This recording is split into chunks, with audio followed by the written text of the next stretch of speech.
आज Doubtnut app download करें। Doubtnut पर अपने सभी गणित, रसायन विज्ञान, भौतिक विज्ञान और जीव विज्ञान के डाउट्स का करो सफाया। बस प्रश्न की फोटो खींचो, एक ही प्रश्न को क्रॉप करो और तुरंत वीडियो सोल्यूशन पाओ। अभी डाउनलोड करें। हेलो स्टूडेंट्स, प्रश्न है कोशिका विभाजन के दौरान तर्कु तंतु संगणित गुणसूत्र के एक अत्यधिक विभेदित भाग से जुड़े रहते हैं, इस भाग को कहते हैं। तो स्टूडेंट्स, सबसे पहले हम समझ लेते हैं गुणसूत्र के बारे में। तो लिख लेते हैं यहाँ पर गुणसूत्र। अब गुणसूत्र जो है, यदि इसकी संरचना के बारे में समझा जाए तो हम इसकी एक प्रारूपिक संरचना जो है इसका निर्माण कर लेते हैं। यहाँ पर इस प्रकार से एक गुणसूत्र जो है उसकी संरचना होती है और इसका ये जो मध्य का भाग है यह संकीर्णन कहलाता है। यह होता है प्राथमिक संकीर्णन। तो लिख लेते हैं यह है प्राथमिक संकीर्णन।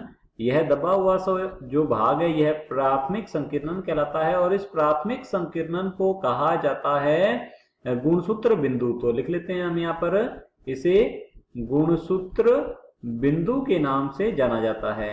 और गुणसूत्र बिंदु के चारों ओर एक प्रोटीन का आवरण पाया जाता है और इस आवरण को कहा जाता है काइनेटोकोर। तो लिख लेते हैं इस प्रकार से ये जो हरे रंग में ये जो दिखाया गया है यह है प्रोटीन आवरण, इसे काइनेटोकोर के नाम से जाना जाता है। तो लिखेंगे काइनेटोकोर और ये हो जाएंगी गुणसूत्रीय भुजाएं। तो लिख लेते हैं ये है इसकी भुजाएं और इसके जो भुजाओं के अंत में ये जो क्षेत्र होता है इसे टीलोमियर कहा जाता है। तो हम यहाँ लिख लेते हैं ये क्या है, यह है टीलोमियर। तो लिख लेते हैं टीलोमियर। अब यहाँ पर पूछा गया है कोशिका विभाजन के दौरान तर्कु तंतु संगणित गुणसूत्र के एक अत्यधिक विभेदित भाग से जुड़े रहते हैं, इस भाग को कहते हैं। तो गुणसूत्र का जो निर्माण हुआ है वह हुआ है क्रोमैटिन के संघनन से। तो इसमें क्या होता है, अत्यधिक संघनित जो क्रोमैटिन है वह पाया जाता है इस प्रकार से। तो जो तर्कु तंतु है वे कहां से जुड़ते हैं ये हमें बताना है। तर्कु तंतु जो है यह काइनेटोकोर, जो ये प्रोटीन का आवरण होता है, तो यहां हम लिख लेते हैं ये जो प्रोटीन है, प्रोटीन का या ये जो संरचना होती है प्रोटीन संरचना या प्रोटीन का जो आवरण है गुणसूत्र बिंदु के चारों ओर, तो लिख लेते हैं प्रोटीन आवरण जो है जिसे कि कहा जाता है काइनेटोकोर।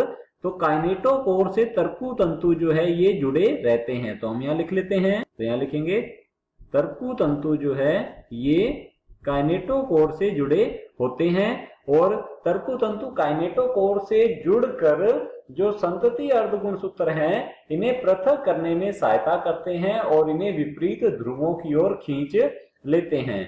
तो चलिए देखते हैं ऑप्शंस की ओर। ऑप्शन ए दिया गया है गुणसूत्र। तो गुणसूत्र में यह काइनेटोकोर से जुड़े होते हैं, तो ये स्थिति को स्पष्ट नहीं कर रहा है, तो ये हमारा ऑप्शन जो है गलत होगा।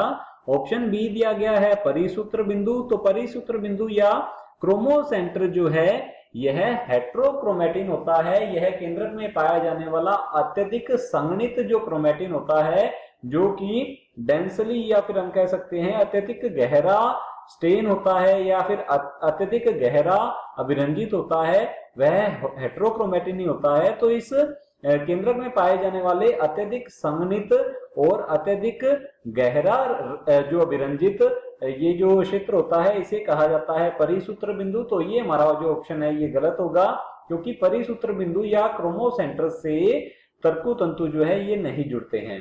ऑप्शन सी दिया गया है तारक केंद्र या सेंट्रोसोम।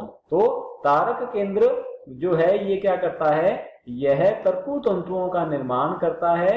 तो ये हमारा ऑप्शन जो है क्या होगा, गलत होगा, क्योंकि हमसे पूछा गया है कि गुणसूत्र के कौन से भाग से जो तर्कु तंतु है वे जुड़े रहते हैं, परंतु तारक केंद्र जो है यह खुद क्या कर रहा है, यह खुद ही तर्कु तंतुओं का निर्माण करता है। तो ये हमारा ऑप्शन जो है गलत होता है। ऑप्शन डी दिया गया है काइनेटोकोर। तो हमारा ऑप्शन डी जो है बिल्कुल सही उत्तर है। जैसा कि हमने यहाँ पर डिस्कस किया है, तो हमारा ऑप्शन डी बिल्कुल सही उत्तर है।